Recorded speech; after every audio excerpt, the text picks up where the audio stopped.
The catch-up that they're going to have to do looking at all of these buildings, I would imagine, has to be expeditious at this point. And as Dave Rubin just pointed out, it's something that Emily and I were talking about on the couch.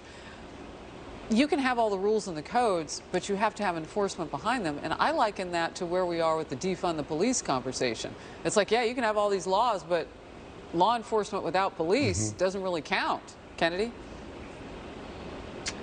Yes, and I look at this and I really feel for the families, because they say there are a little over 200 people who are responding there on site, who are removing the concrete. But if I'm a family member, I want 1,000 people there. I want more equipment. I want more resources. I want machines we've never seen. I want a sense of urgency. And I know that the people who are working there, they are working around the clock. They're working tirelessly. I don't question their tenacity. But if I'm a family member, I want more done. I want to make sure that they feel the urgency that there may still be survivors underneath, and that's why the fire chief pointed out.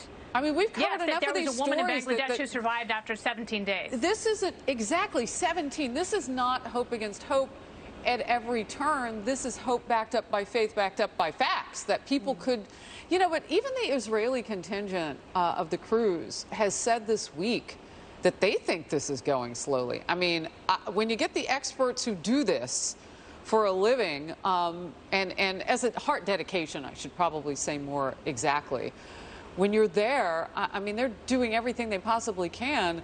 When they say there's more that could be done, then you have to start to question those city officials, and that's what's happening. So now we're about to see a whole new layering, Kayleigh, of response to this. And I would have to imagine when the president's on the ground, you got a lot more eyes on it now. They got to do whatever it is that they're not doing now. We don't know what that is, because those 210 people who are there now on the pile, as they call it, I don't like that word. It's indelicate, because there are people there, but it is accurate.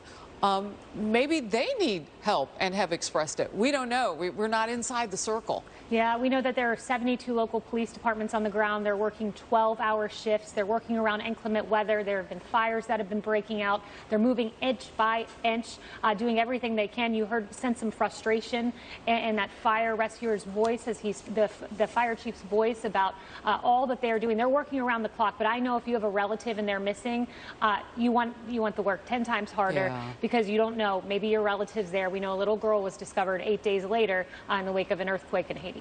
You just don't know God's plan. Correct. All right, coming up, defunding the police. I just talked about it.